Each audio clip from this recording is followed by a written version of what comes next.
Yeshayahu, Isaiah chapter 5. Please let me sing to the one I love, a song for my loved one regarding his vineyard. My loved one has a vineyard on a fertile hill, and he dug it up and cleared it of stones, and planted it with the choicest vine, and built a watchtower in its midst, and also made a winepress in it. And he waited for the yielding of grapes, but it yielded rotten ones.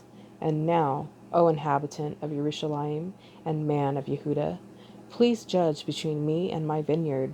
What more could have been done to my vineyard that I have not done in it? Why, when I waited for the yielding of grapes, did it yield rotten ones? And now, please, let me inform you what I'm doing to my vineyard. To take away its hedge, and it shall be burned. To break down its wall, and it shall be trampled down. And I lay it waste. It is not pruned or dug, and thorn bushes and weeds shall come up.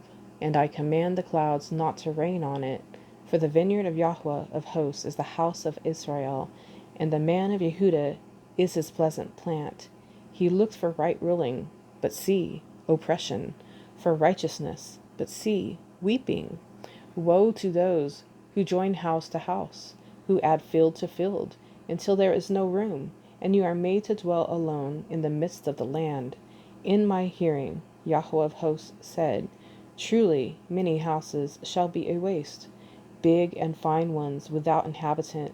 For 10 acres of vineyard yield 1 bath, and a homer of seed yields 1 ephah. Woe to those who rise early in the morning, pursuing strong drink, who stay up late at night. Wine inflames them, and the lyre and the harp, the tambourine and flute, and wine are in their feasts, but they do not regard the deeds of Yahweh, nor see the work of his hands. Therefore my people have gone into exile, because they have no knowledge, and their esteemed men are starved, and their crowd dried up with thirst. Therefore Sheol has made itself wide, and opened its mouth without law. Their splendor and their crowd, and their uproar, and he who is exulting within her, shall go down into it. And man is bowed down, and mortal man humbled, and the eyes of the proud are humbled. But Yahweh of hosts is exalted in judgment, and the set apart El is set apart in righteousness. And the lambs shall feed in their pasture, and sojourners shall eat in the waste places of the fat ones. Woe to those who draw crookedness with cords of falsehood, and sin as with wagon ropes, who are saying, Let him hurry, let him hasten his work, so that we see it, and let the counsel of the set apart one of Israel draw near and come, so that we know. Woe to those who call evil good, and good evil, who put darkness for light, and light for darkness, who put bitter for sweet, and sweet for bitter.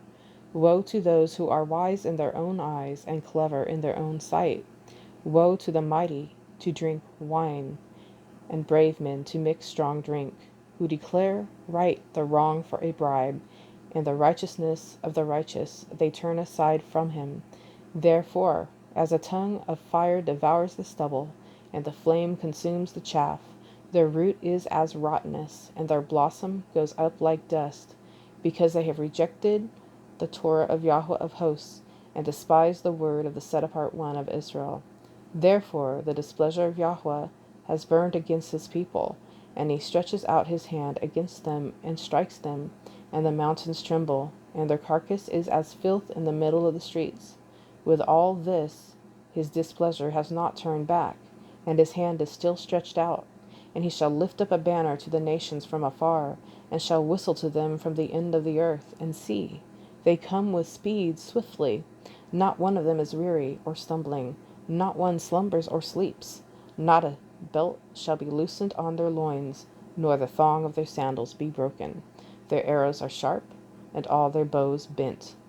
Their horses' hoofs shall seem like flint, and their wheels like a whirlwind.